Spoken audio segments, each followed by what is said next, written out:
Why, hello everybody, and welcome back. I'm Random Randy. Thank you for tuning in. And I'm thinking that this particular episode, guys, is just going to be on the podcast feed. Um, People out there are a little bit sensitive when it comes to, uh, to be quite honest, when it comes to the history that we're sold and by, wholeheartedly. Some people just don't want to hear the other side of the story, and this is the other side of the story on the Civil War. Okay. So we'll start off by looking at a note on Brian McClanahan's book, Southern Scribblings. So this is, we'll call it secessionist propaganda, I guess, right? Um, Basically just stating, and keep in mind, you have two sides to every argument or anything. But, after looking into the War of 1812, the Civil War, looking further into it and finding the more I look into it, the more threads I find, on this, like was the War of 1812 or the Civil War part of the War of 1812 kind of thing. The timeline of like bombardments and different events, it's crazy, it's super drug out. So the idea is that the current placeholders in history, this cabal, right? And I'm sure that this episode's going to probably lose me some subscribers, but that's fine. The thought still needs to be put out there, and it has been. It's been put out there by several people in the past. Most of which we will call it secessionist, right? So basically, the idea is that the like Puritans or the Yankees weren't the best people, right? And that they thought they were superior and wanted to dominate. And this note by Thomas De Lorenzo goes to show or goes to state that Hillary Clinton and the like would be considered a museum quality specimen of a Yankee. So I'll just point out, feel free and pause and read through this. But it's, we see the totalitarian sort of tiptoe. Now, how's this been happening for the last 200 years? It definitely seems like it. So, one thing that kind of makes me hesitant to present some of this information is just the way that people react to it or don't react to it. This information, I can guarantee you, will not get pushed by YouTube, which is why it may very well only be on the podcast feed. And on that note, I'm not going to probably do any lead-ins or anything like that. We'll just put this information out there, and you can make of it what you will. Hopefully, it'll give you an opportunity to expand your horizons and understand a little bit about the story that we're told as history. So there's an underlying story that most of us are not familiar with, and that is the secessionist side of things. Okay, so there's a book out there, and it's called Southern Scribblings. Okay, so go take a look at that if you feel so inclined. But we're just taking a look at some of the outline civil conversation here. Prior to the 1960s, Civil War history. This is, again, somebody else's opinion, so it's all right. Just relax. Now, it was much more honest and truthful than it had ever become since. The idea is the further we go into the future, the less real the history becomes. And you kind of see this. You see this happening right now with this whole like, oh, Tartarian was the world empire. You know what I mean? Kind of negating that there was this thing called the Confederate States, that there was this other thing, which was like the essentially Tartaria. So we had Tartaria and we had the secessionist states, or the Southern rebellion, existing at the same time. Okay, so this is important to understand. These two free entities, we'll call them this, right? Maybe they were, maybe they weren't, maybe they were slaveholders, maybe they weren't, maybe everybody is a slaveholder all the time, of even up until this day. It's just been sugar coated and sold to us as some kind of a twisted freedom. But anybody that's out there working in 9 to 5 understands that we are slaves to the system. So nobody won. Nobody, freedom didn't win, is what I'm trying to say about these revolutions, the Civil War, this Revolutionary War, the War of 1812. All of it It's all tied together, and it is what some people are wanting to call reset. Okay. But it's messy, it's deep and involved. There's a lot going on. It wasn't the blink of an eye thing. There may have been, however, some form of like advanced weaponry involved. And maybe that's what that nod to the fascist is. You see George Washington with his arm over this bundle of rods with an axe in the center. And so there's all kinds of thoughts on that whole scenario, secret weapons, things like that. We look back in history and we see like crazy cataclysms and events throughout the 1700s, which is right when this massive war was taking place. So is the American Civil War part of the War of 1812?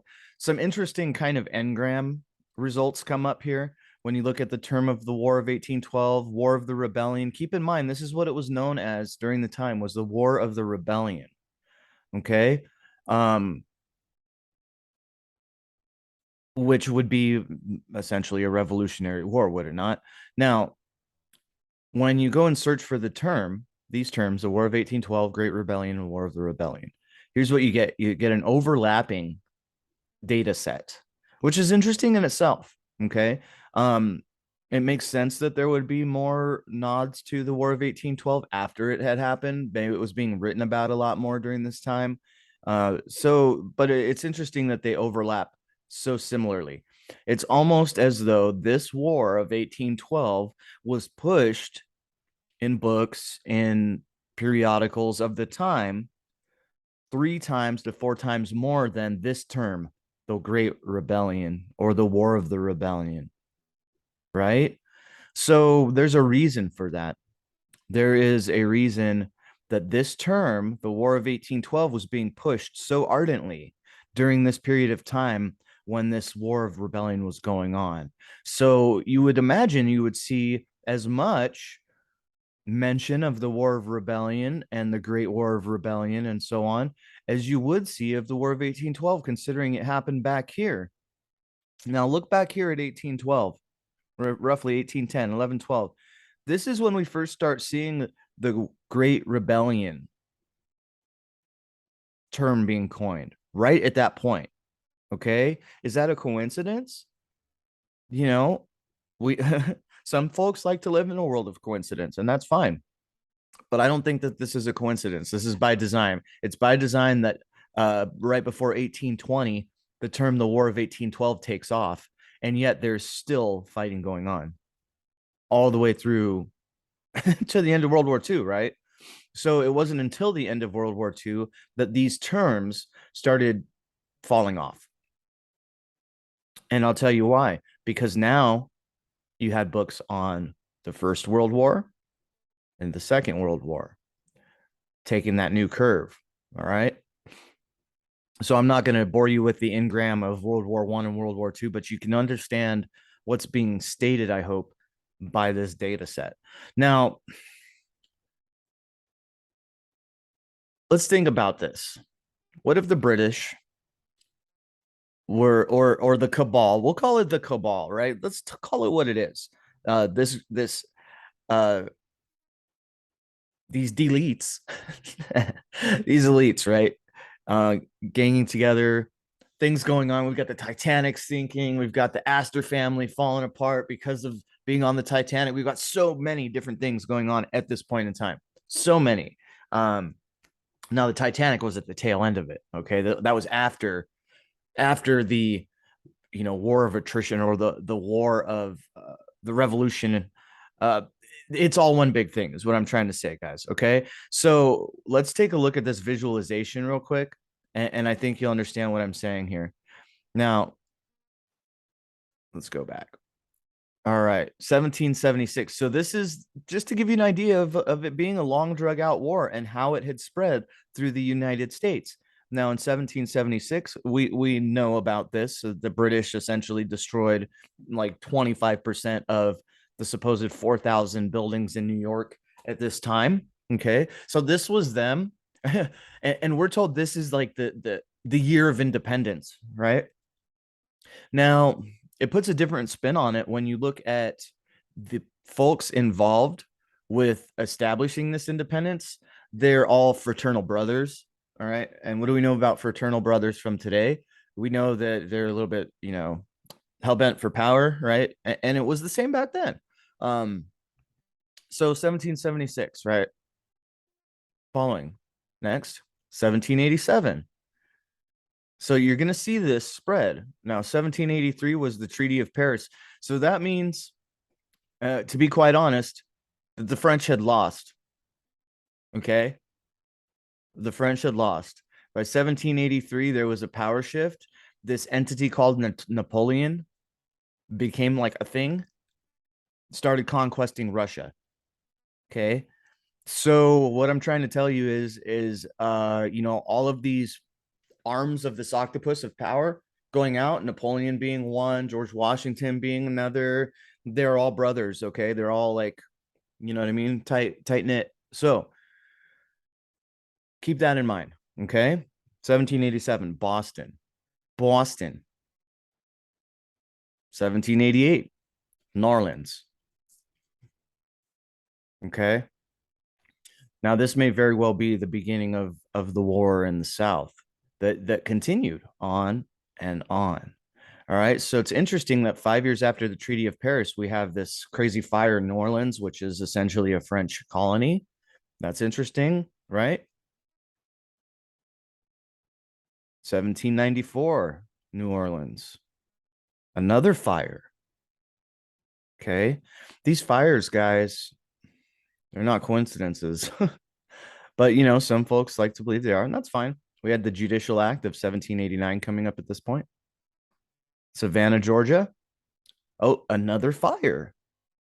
Now, these fires, guys, these are all part of like 5D chess. Like this is a chess game happening here. You can see they've established themselves in New York. They're beginning to establish footholds in the South. By they, I mean this merchant class cabal. Okay. 1802, Portsmouth. All right. This is the purposeful demolition of properties that once belonged to these rebel groups. Okay. Meanwhile, in the background, this entire time, you have rebellion happening. 1805, Detroit. So, I mean, you can see the spread happening. A river warehouse and brick chimneys of the wooden homes were the sole structures to survive. I bet, right? Sounds a lot like whatever else we know, doesn't it? Fires. It's crazy. So, what if, just humor the thought, guys, what if these weren't just random fires? Is the point, right? As you've seen in a previous video, they've got to get rid of this stuff before they can bring in the new, the future that's being, willingly drawn in at this point. By the future, I mean, look what we have today. We have a complacent slave society that is okay with being enslaved, and those that aren't simply take a pill. And is it a possibility that that's because there was two, maybe more 100 years of long drawn out fighting on not just this continent, but the whole world? And that's what's willfully being ignored and forgotten. And I can't blame people for wanting to forget such a debacle, you know? Great Portsmouth Fire, 1813. So the 13th Amendment is in 1810. Incredible, right? The insurance company established after the first fire went bankrupt. So, insurance, guys, currency, banking, all hand in hand. Now, the insurance companies and all of that kind of come on the tail end of like the merchant classes. You call them like the East India Company and so on and so forth. So, like a sublet of those are these insurance companies, and that's how they're able to take all of this land. Going bankrupt, guess what? None of these people can rebuild. You know what I mean? None of them can, and they're just screwed. The burning of Buffalo in 1813. So keep in mind during this time, and we're going to take a look at some of these like crazy events and cataclysms and stuff that are happening at this time. Um, I sat down to make a Civil War video yesterday. It was a little bit dry, so we're going to try for this particular thread this time. It's rough, guys. You know, presenting alternate history is something that most people don't want to see anything about. Most people don't want to know. They want to be able to enjoy their lives. And twistedly enough, I enjoy digging into this stuff and finding out these uncomfortable truths. And it is very uncomfortable. 1814, fire set to the U.S. Capitol, President's Mansion, local landmarks, all but one of the capital city's major public buildings to smoking rubble. And only a torrential rainstorm saved the Capitol from complete destruction. That's the story we've got. Okay. 1814, Washington, D.C. Why would, right, after the supposed independence in 1776, and if you look into it, this War of 1812 isn't just over here, you know, in the other hemisphere. It's right here at home too. So, you know, guys, I just got to point this stuff out. It's bugging me that most people will not look at the alternate histories for things. Okay, and it's important also to note that this is an entire civilization being dominated and taken over during this time that we're just supposed to forget about. We're just supposed to call all of this Tartaria. I do believe that Tartaria was, a placeholder over here on the West Coast, definitely, probably even in as far as like Oklahoma, because I think they were working with the native groups, okay, like had been going on for hundreds of years. They were allowing these people to exist, possibly trading with them for a long time. Furs, things like that. Why would you send in your own fur trappers and things if you have friends over there that can do it? The reason that these folks, the British and the French, had to send their own trappers in was because they were wiping everybody out as they came through here. So, anyway, 1815, Petersburg. Incredible, right?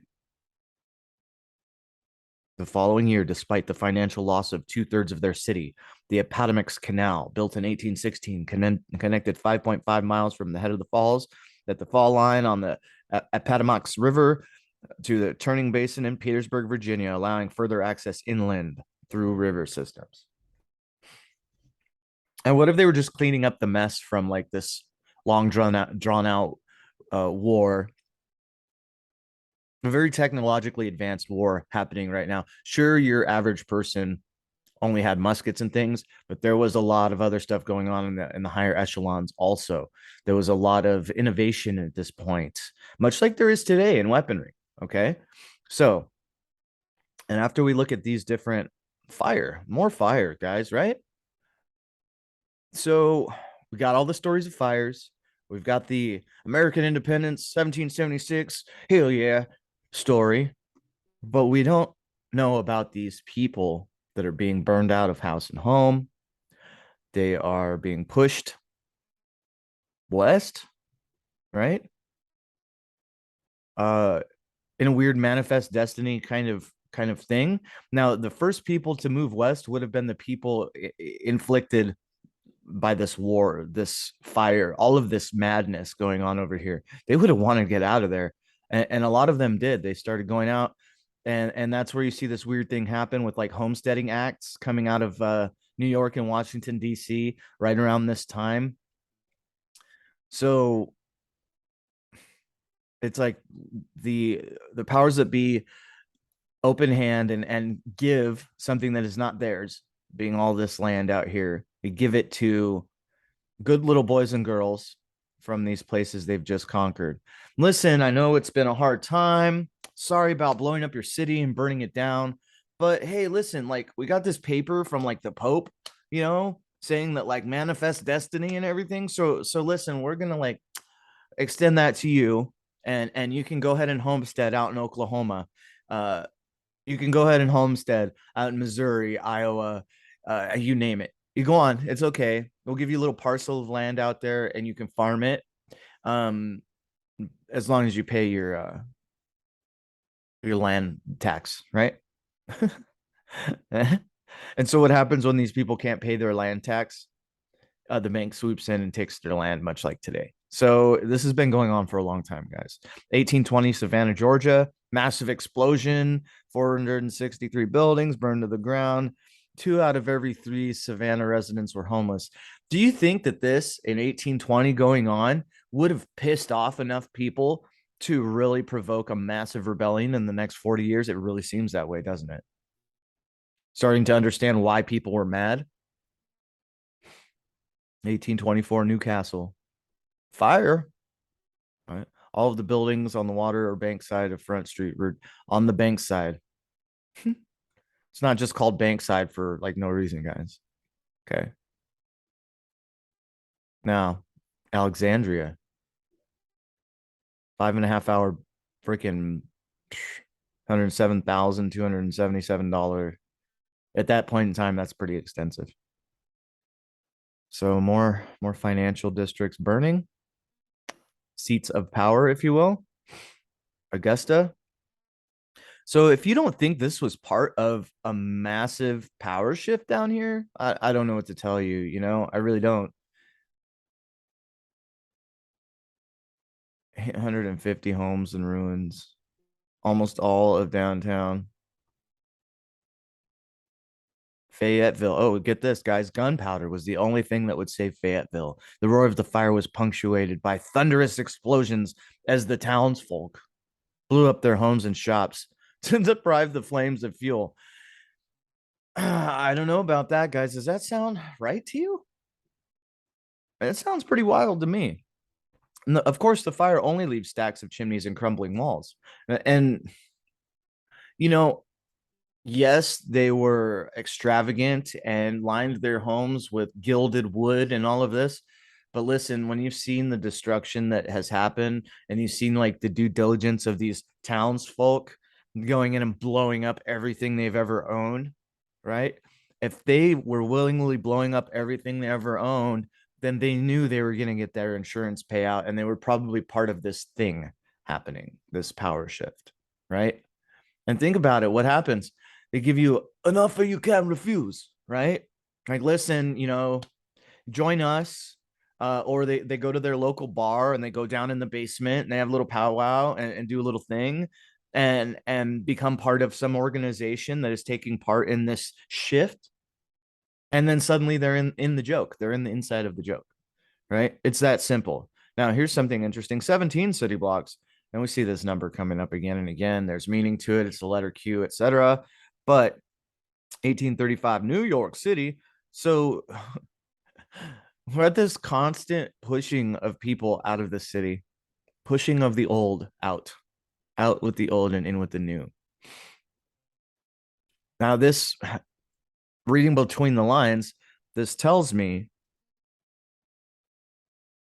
that the people weren't ready for this change, much like they're not today. You know what I mean? They weren't ready for it. They didn't want it at a minimum, and they probably stood their ground. But in standing their ground, guess what? They made themselves targets for this thing to happen to them. This fire, right? So we're never going to be told, yes, this was a massive war. We're not going to be told that by the mainstream. Where we are going to be told that is in secessionist ramblings, they call them, right? The American history you're not supposed to know. So, and then there's another idea that the truth of racism and white supremacy was worse in the North than in the South. And it's still bad today. Like this thing, I don't think there was racism so much back in the past. I think people knew if they were born to a certain class, they knew they had to work to achieve things, much like we do today. I mean, if you're born to a middle or low class family, you really have to put forth an effort to excel. And I don't think it was that different back then. But at the end of your indentured servitude, say 15, 10, 15, 20 years maybe, you were then free. You're then free to go roam around, to establish yourself and however you see fit, invent things, do things. Yes, there was a ton of information available back then, even if it was being you know, what do you call it? Put together by, these power structures. But it's interesting, guys. Uh,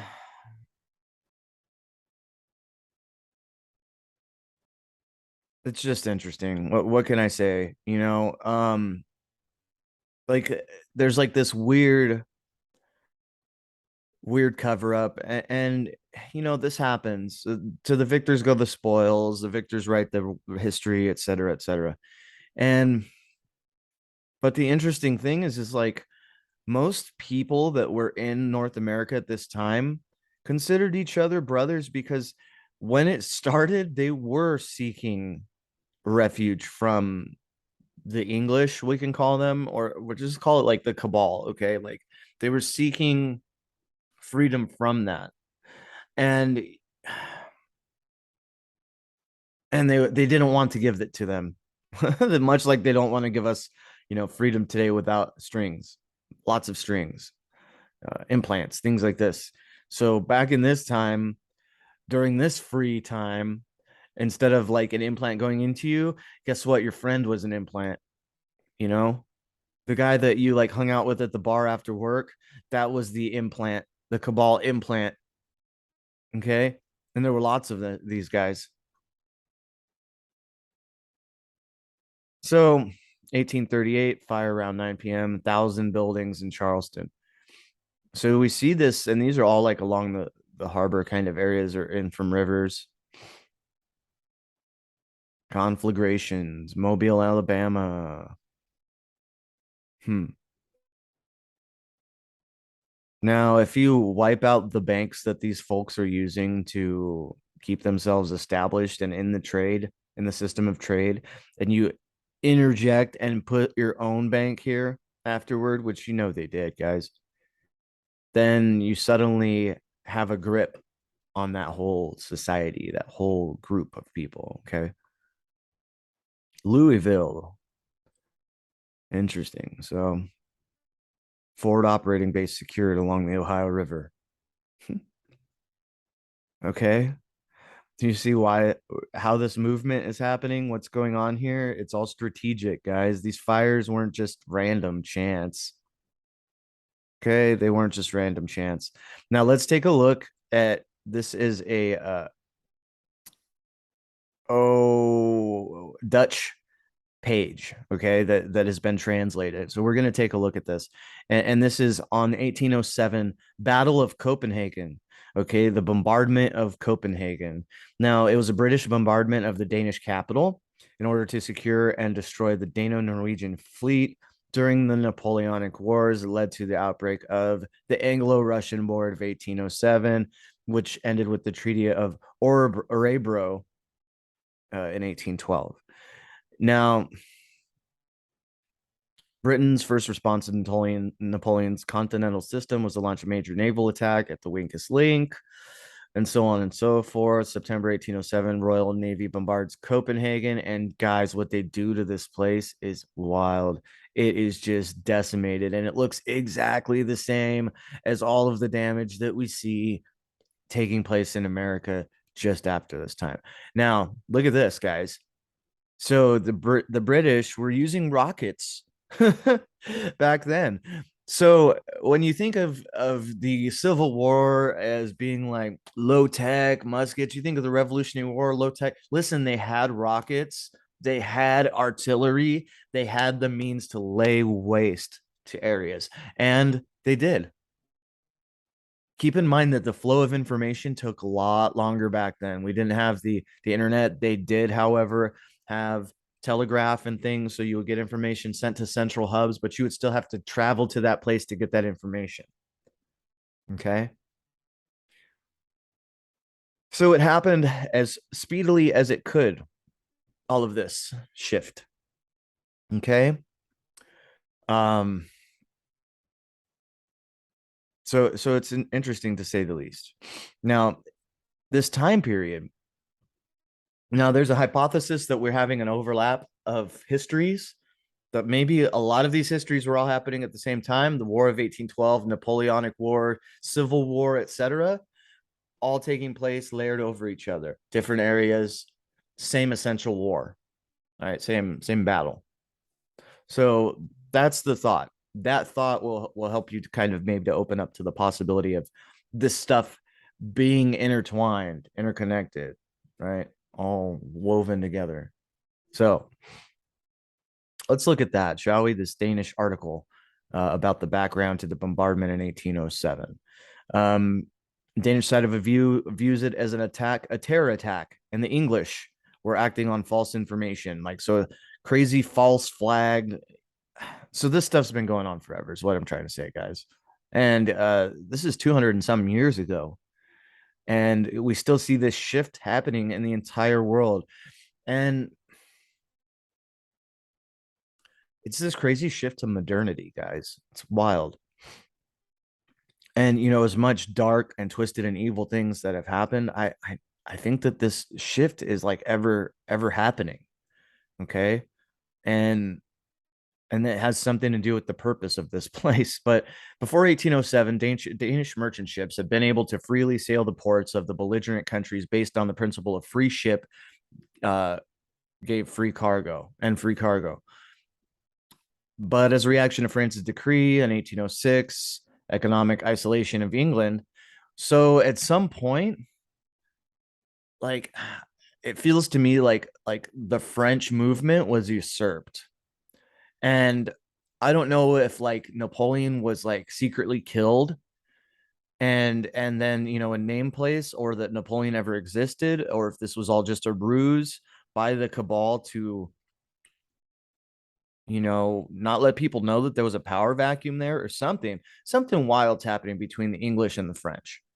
In my personal opinion, I think the English and the French were one and the same. Okay.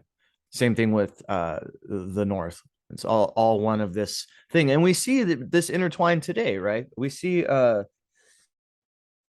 we see that maybe somewhere along the line there was an agreement between Britain and France and Spain. Like these three powers definitely still seem to have some hooks in this world. Okay. So it's wild. I hope you guys are sitting reading as I ranted there. Napoleon's successful advance in Central and Eastern Europe meant that England had to evacuate its army in Northeast Germany. Now, did this leave like a vacuum for later the SARS and things like that to come about in Germany? Was it all part of this ruse? Like, was this all just one big thing? So keep in mind that England's ally was Russia in this. Now, does that make sense to you guys if England's ally was Russia and Russia comes to aid the North uh, or the Union in the Civil War? Do you understand what the Union was? If England's ally was Russia, then guess what? Russia's ally was the Union. Right? I mean, come on, tie these things together, people. It'll give you a clear, idea of the shift that's happening today when you can see the shift that happened back then. It's the same thing. It's happening. Okay. And just like then, there's this group of people that wants nothing to do with the change, and there's a group of people helping to institute the change. It's the same. Um, does that mean like I'm partial to either or?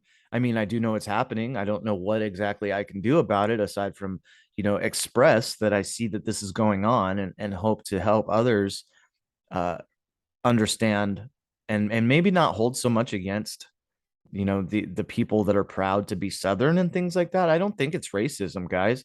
I think it's like they have this underlying memory of being free at one point. um it's twisted though, because freedom meant owning other people or something, to be apparent. And I don't know, I didn't live back then, I didn't get to see how people were treated. There's a lot of horror stories about slavery, but look at what we're dealing with right now in the world, guys. There's a lot of horror stories right now in this system. So it's hard. It's hard to take in like an indifferent approach to this, you know? It really is. And so and then the English invaded Copenhagen, guys. So it's crazy. It's crazy. They took over their Danish fleet.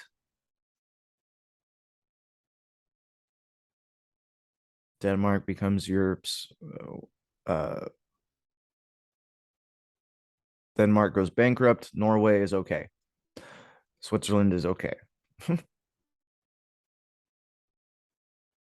So and then once they, take over the Dutch areas, then they have a power in that area. So let's take a look at some of the like flood events in the 1700s, um, which are interesting. It begs the question of what was causing these events. Was it really like God or like a comet, or was it purposefully rolled out to help facilitate this change?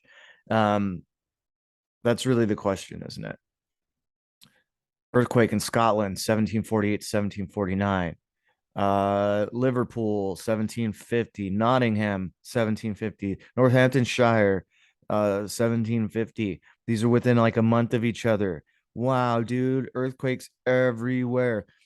San Domingo, 1751. Adrianople destroyed 200 mosques in a great part of the city. 1752. So, guys, I think that this was a weapon. England, 1753. York, 1754.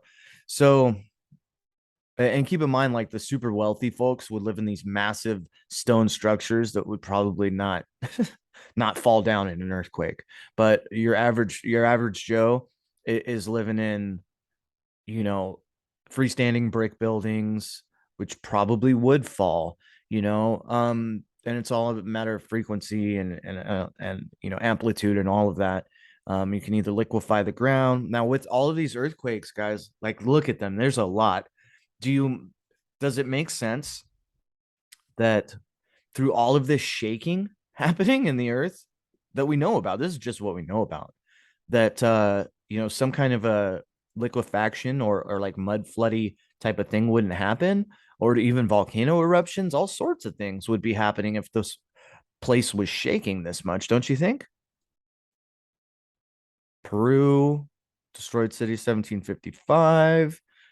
Medellin, 1755. Onward, Northamptonshire. So it's happening in Iceland on 9/11 in 1755. Lisbon, 1755, and in different parts of Europe and Africa. So, what is going on here, guys? And is this a part of this conflict happening around the world? Yeah, I'm inclined to think that it probably is. And let's go out on a weird tangent. Let's say the mind is all and all is mind, and you have a lot of these stresses happening to these people being pressured into leaving their homes and a bunch of sadness and darkness. Would we mentally facilitate earthquakes and cataclysm if like all we see is impending doom? Maybe, right? So that's just a thought. It's random, I know. But look at this, guys. On and on every single year, multiple times a year in the 1750s. Did you know the roof of Notre Dame caved in 1759? So it's interesting, guys. Interesting stuff. And here's the thought, and it makes sense to me, right? That the War of 1812 may have been a full attack of the dark forces, as we want to call them, right? The powers that should not be, uh wiping out the last of the peaceful world. And Tartaria was a dark featured people who lived in America. I don't know about where they originated or any of that. um but I think that this Tartarian people would have been a people that may actually have been sharing their world with larger statured folks. Okay, hence the name Tartaria, right? And if you look at the biblical references to Tartarus, it's where the giants were imprisoned or sent to. So would Tartaria be a similar thing, right? And was the slavery they supposedly took away from the world, the slavery that they considered, they're like, oh, well, we've got to free those little smaller people because they are being enslaved by the large ones. What if they weren't? What if it was like a mutual agreement and these people were all living together, more or less happily? Um, so was some kind of weapon used?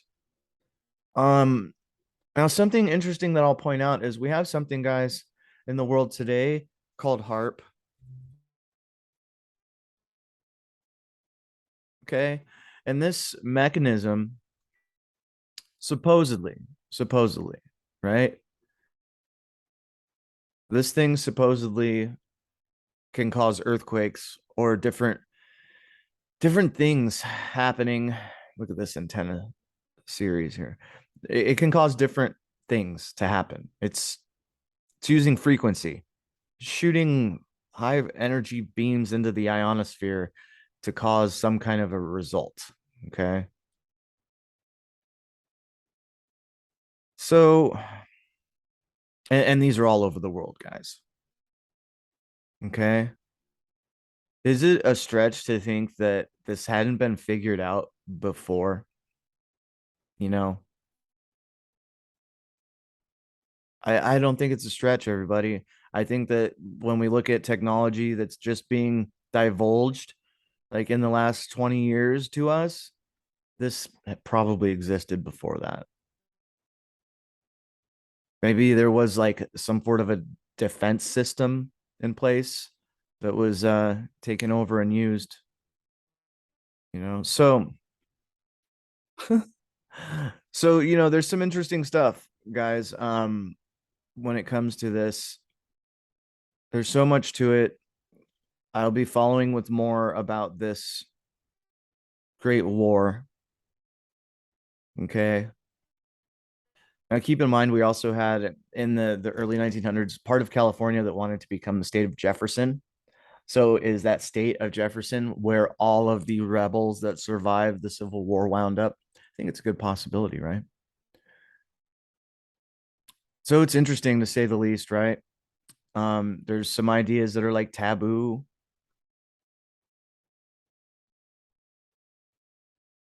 The history that the American Taliban hates. See, and this kind of language that is used when speaking about secessionists is in like it's inherently inflammatory. Okay.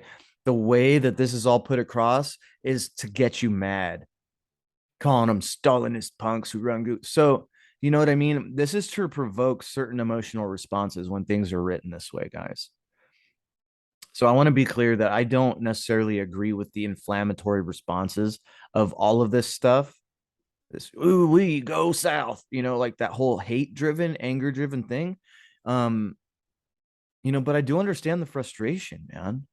How rough that must have been for I don't know, almost 100 years to be fighting this thing and then just to lose. And now we're all a part of it. And how do we how do we fight back against something like this? Do we? You know? So, and this is some more information from Thomas De Lorenzo. And so there's like, all right, there's all these little categories being created. How are you going to be anti-state, anti-war, and pro-market at the same time? Do they not realize like the market is part of the entity that like creates the war and the state? Like, so, use caution, right? Use caution when you're looking through this information. Use discernment when you're reading about these things. Everything that's ever printed is printed in bias for a certain purpose. It makes it kind of tricky, right? It makes it very tricky, to say the least. And we'll just close out by looking through this one more time. And I want to thank you, everybody, for tuning in and following these random thoughts with me. And if you come up with anything, you've got any thoughts, throw it in the comments. If you're not willing to throw them in the comments, send me an email, same as the Instagram name, randomfracts@gmail.com, same as the name on the channel. And thank you for tuning in, and y'all have a great rest of your day.